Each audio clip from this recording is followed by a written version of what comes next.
Hello and welcome to the Podawakens presents Chronological Clone Wars, part of the Logjam Media podcasting network. My name is Jordan. With me, as always, on his first watch is Logan. How are you, Logan? I'm great. Anytime it's a weekend, Jordan, I'm great. It's always more fun than the weekdays.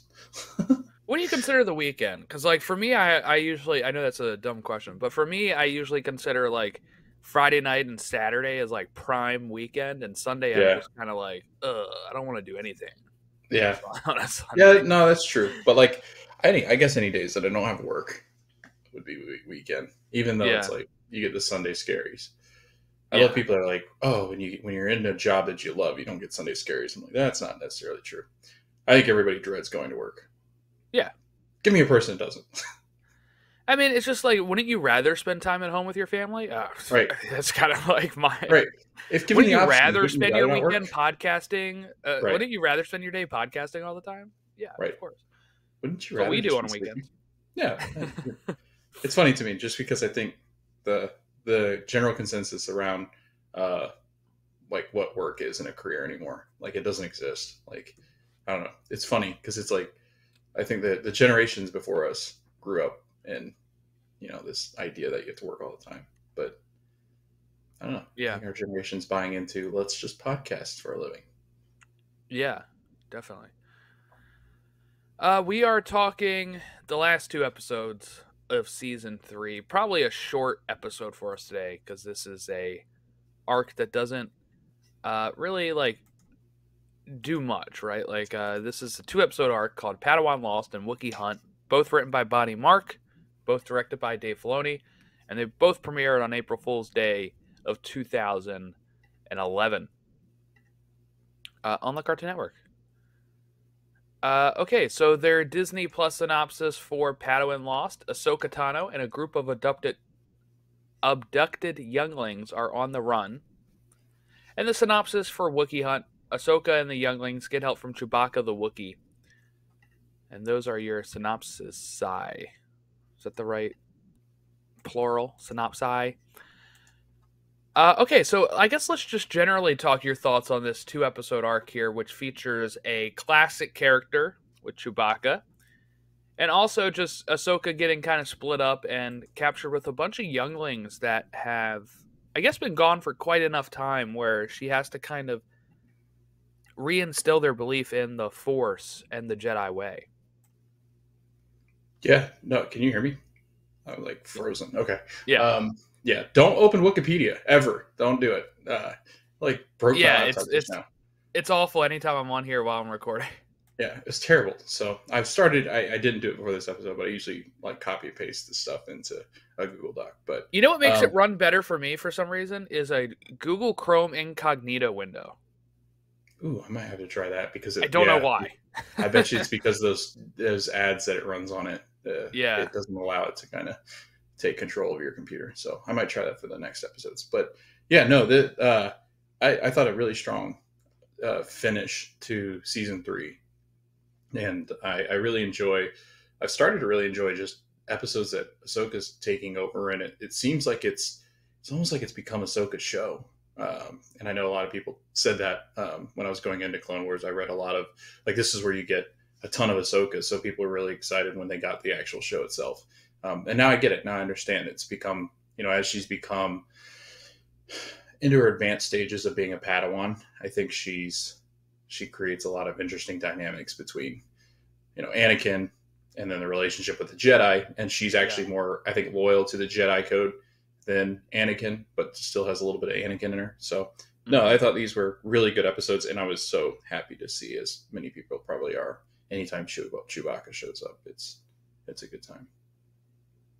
Yeah, kind of a dark storyline for Chewbacca here as he's being Yeah. captured. He was like part of the like the Trandoshans have captured Chewbacca, and he breaks free, or they help him break free, and Ahsoka is able to speak Wookiee, which is Mhm. nice. Wild to me that at the very end with the reunion, you have Chewbacca in the reunion scene, and Ahsoka and Anakin are talking, and I'm like, that is Vader right next to Chewbacca, and they're going to interact again in, like Empire Strikes Back and A New Hope.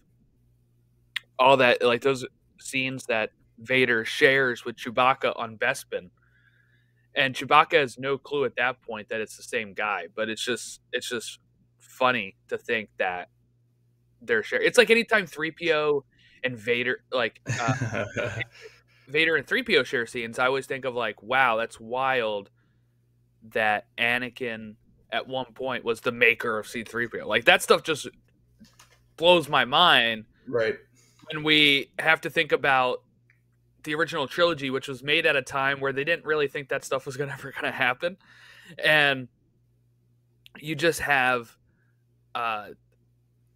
like, obviously this was never planned that Chewbacca would interact with a young Anakin, and he doesn't really interact with him, but they're in like the same scene at the end here. Obviously we knew Chewbacca would be okay. He's carried us around, but also he is in episode 3. So this is kind of par for the course. He's on the Battle of Kashyyyk with Yoda when Order 66 happens, which is another wild thing that Yoda and Chewbacca knew each other. When Empire's going around, Empire Strikes Back, Luke is trying to go to Dagobah to find Yoda, and he tells Han that, and Chewie's like right there, and Chewie is like, in his mind is probably, oh yeah, I know that guy. Little green guy. He could have gave Luke a heads up. Little green guy knows everything that you need to know.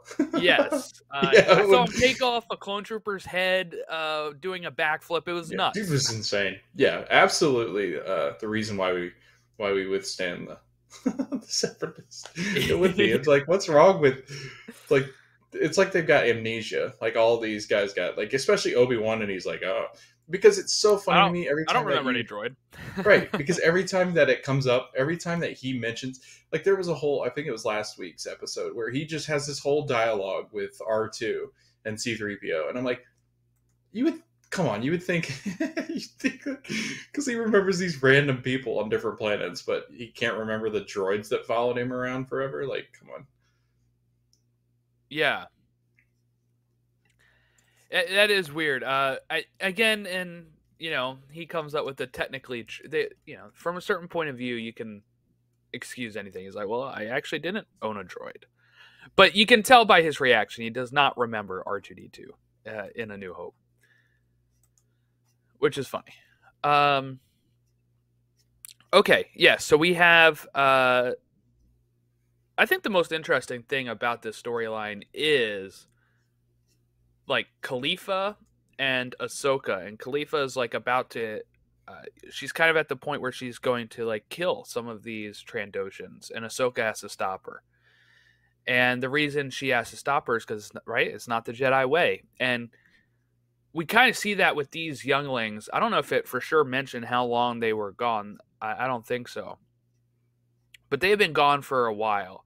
I would assume more than weeks. Like, I'm assuming it's either months or years at this point that they've been captured and, by the Trandoshans, because they seem to have been ready to move on from the Jedi way. They were very upset with their position in life at this point. So you have Khalifa who's going to try to kill some of these Trandoshans that have captured her, but Ahsoka like stops her.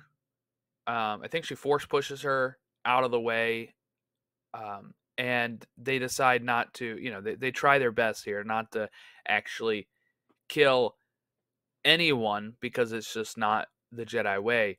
And we see like when Khalifa does die and she gets shot, I think it kind of turned that corner where she was back into the Jedi fold. And you hear a few of them say like, I forget the wording that they used, but it was something like, let's go. They were hearkening back to their Jedi training, and they were hearkening back to the Force, and they were kind of back on track at a certain point. I do wonder, like, what would happen if you're gone for that long? Do you get welcomed back immediately into, like the Jedi ranks. They were Padawans, right? Or no, they were younglings, so they didn't even have a master yet. So they still have a lot to like kind of catch up on to get back to maybe where they were previously. It's like missing school, and then it's like you got to catch up on your makeup work, and then I think also like have they gotten away from the Jedi ways, because like these three seem to have, like you said, they've kind of split apart from the Jedi way, and I think ultimately it's kind of like Anakin, where they lose faith in the system of, which I would think most Jedi would do, because I mean the Jedi way is to abandon, like even when you care for him. So for instance, Anakin, whenever Ahsoka is separated from him, he wants to save her, but they're like, that's not what we do. You know the rules. Whereas I think younglings, like they're taught that, like, so they know the basis of it. But I think if the world's done them wrong, then I would think that that would ultimately lead them into hatred, which, you know, that leads to all the dark side, as Yoda would tell you.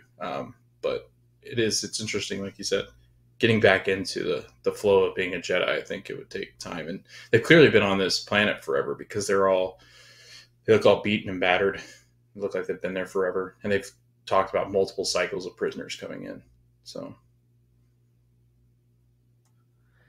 yeah, that it's like, how do you even readjust to life after that, right? Like, how do yeah, you readjust to going back to Jedi way, especially when you almost lost it, right? Like when you have some of them that almost,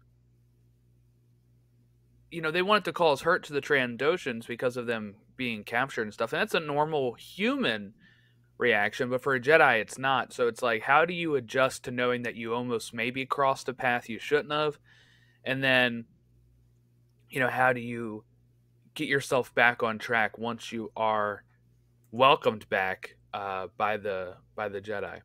It's all very interesting thoughts there. But yeah, I mean, we started off on the planet Felucia, which is unfortunately where Ayla Secura is going to die in Revenge of the Sith. Plo Koon and Anakin are on this mission along with Ahsoka, and they, you know, both get up from Ahsoka, split up from Ahsoka, and that's what happens to her getting captured. And it's really just an Ahsoka focused 2 episodes here. She's kind of learning what it takes to be a leader, not just in the war, but I think kind of showing what it's like to be leading younger Jedi, which I think is something very helpful for her that might come into play later when we're looking at Rebels or Ahsoka the TV show. You know, she at such a young age had to deal with kind of being usually she's thought of being the learner, right? And during this, she is a lot of times the more senior Jedi on the case here. So I don't know. I just thought that was very interesting. But other than that, I didn't have too much like notes about the actual episodes. were there other things in these that stood out to you, or messages or anything that you wanted to talk about relating to these 2 episodes?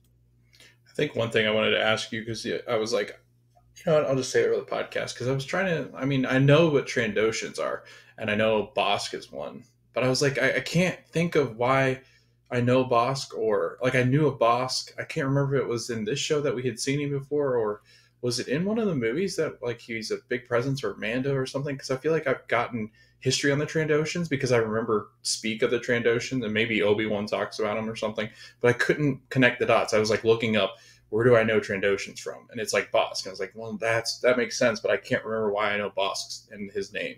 Yeah, Bosk, you know, from Empire Strikes Back. He is in the lineup of bounty hunters that Vader is talking to. Oh, But okay. where you Yeah. actually know him from is from that arc of Clone Wars episodes we did a few, probably months ago at this point, which was the one that had young Boba Fett with the clones, and Ayla, not what's her name, Aura Singh and Yeah. Bosk. And yeah, that's where we Okay. met Bosk last. Yeah. Okay. Because I didn't know. I was like, I know that name, and I know there's a connection, and I saw him in Empire, and I was like, okay, yeah, I know that. Like, I know that Vader speaks to him when he's speaking to the line of man, or the bounty hunters. But I was like, does Han run into him, or how do I know that name? So I couldn't remember. I was like, dang, I cannot rack my memory for where this came from. But those are interesting creatures, like lizard-like. I don't. There is a Jedi Trandoshan in the High Republic. Hmm. He was pretty cool. I'm just trying to find out where. Okay, so it was. Oh wow, yeah, we're talking maybe like end of season 2. Yeah, is when we had Bosk and all them. So you're looking at like episodes 20, 21, and 22 of the end of season 2. And now we're at the end of season 3. So it's probably been only a few weeks for us from when we record, but like episode wise, it is like a full season ago that we're talking about. What's the deal with why was did you notice Yoda looks at Anakin and Ahsoka like I don't know, it's almost it almost at first I thought like at the end of the episode of Wookiee Hunt, it like they get off the ship and Anakin's reunited with Ahsoka. I could not figure out for the life of me why Yoda looks at them kind of like this is either trouble or like I'm glad that they found each other again. Like it was very strange because I was looking because he like walks around. I think Mace is there and he walks around Mace Windu and he looks at Ahsoka and Anakin like I can't. I was like, is it bad? Like is Yoda looking at them like that connection's going to get them in trouble? I can't tell because it seemed like that's because I think Yoda is the last to pass judgment, but it felt very much like he was judging that relationship like that relationship's too close. Like they're going to get themselves into trouble because of how much they care about each other. And, that's not really the Jedi way is to, yes, you're supposed to care about your Padawan, but it's almost like that'll get them into trouble at some point. I found it very strange that they ended with Yoda looking at them, walking back into the temple. Yeah, I don't have an answer for you there. I think it is an interesting thought line, right? Because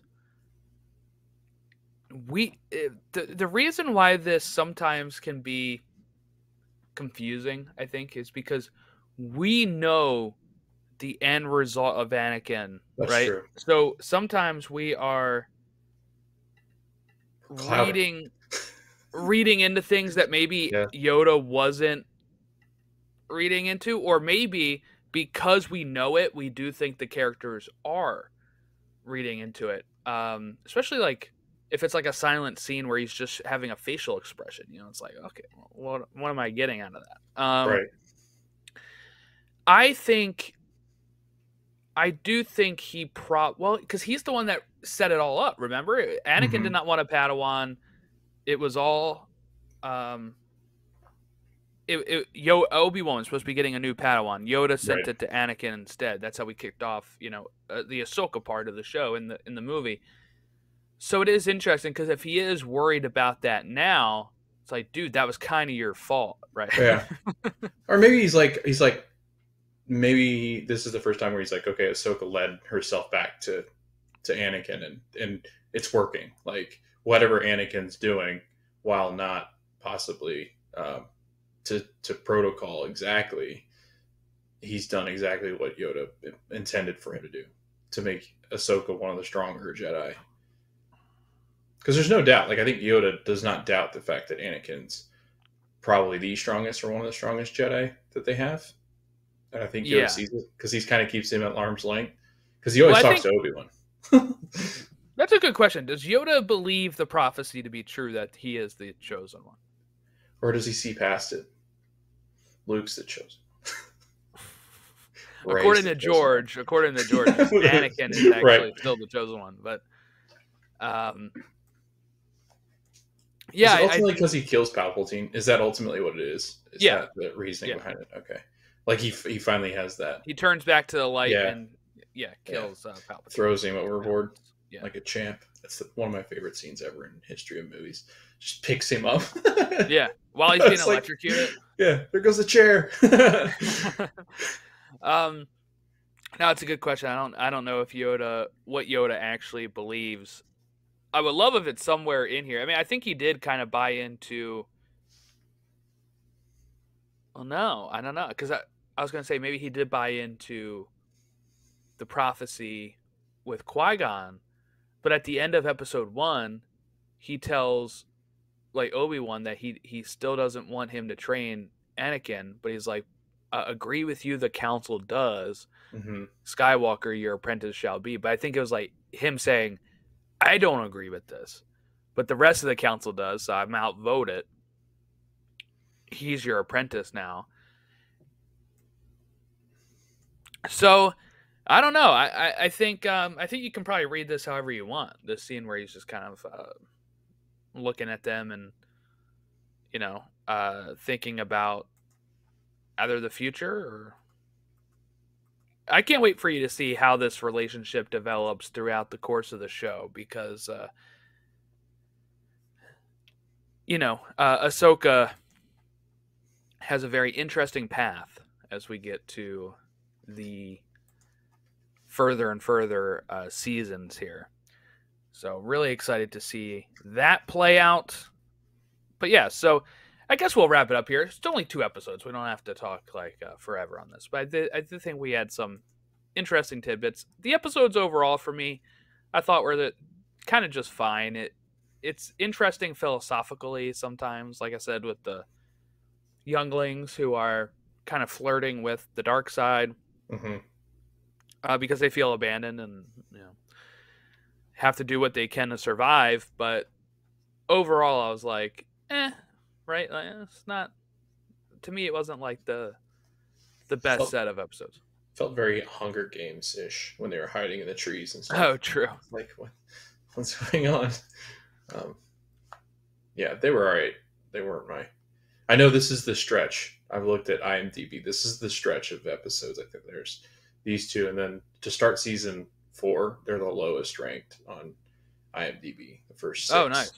So, but again, it's a good way to get people hyped for our next episode here. I know, but I will spoil alert because we record these in bunches. I often think IMDb goes after a certain thing and they just stick to that and they hate it for one reason, which we can get into next episode, obviously. So listen to next episode because I actually disagree with the ranking. Oh, okay. Yeah. So we got next week, we kick off season 4, starting with Water War, Gungan Attack, and Prisoners. Season 4 is mostly is all the way in order. Sorry. Yeah. Season 4 is they were like, hey, let's just go buy the book. Yeah, I looked, Jordan. I think there's only 2 more times it jumps out of order, and it's very rare. Yeah, season 5, episode 1. Yeah. Changes, and I think season 7 has a change. And that's it. Yeah. So easy. The easiest part of chronological Clone Wars is coming up right now. And from what I've heard, season 4 is where it really starts to press autoplay and yeah, don't need to shift around on Disney Plus. Although they at least they're good at it. Jordan, I hate with a passion Paramount Plus because they have the worst episode sifting through because you have to go and then drip down to the other one and like you connect accidentally to the other one. You're like, wait, what the hell is that? And then every time it resets, I'm like, that's so stupid. Like, at least what is going on? So maybe Disney and Hulu need to combine with them, and then they can sing that "We Are Family" instead of that other song. So we are. I think this episode is dropping May 8th. So I hope everyone had a great May the 4th. I will have a great May the 4th. Where I have our baby shower that day, and then May 5th is I'm going to see Phantom Menace in theaters. So if you're listening to this by now, we should have released our May the 4th special, which was our anniversary, 25th anniversary special of Phantom Menace, where my friend Ron and I sat down with, hopefully if schedules work out, with Tommy from New Rockstars, is where he was before. I think he's still there, but and we discuss Phantom Menace and all the things that we enjoyed about that movie and just kind of maybe its legacy 25 years on, as everybody thought that would be the movie to kill Star Wars, and here we are 25 years later, Star Wars going pretty darn strong. So we'll be discussing that film. And then every Wednesday, Logan and I talking chronological Clone Wars. So make sure that you stick with us here as we talk the first 3 episodes of season 4 next week. Have a great rest of your week. You can follow us at Podawakens on all of our social media. You can like and subscribe to us here on the YouTube channel, or rate and review us on Spotify and Apple Podcasts. Have a great rest of your week. We will catch you next time.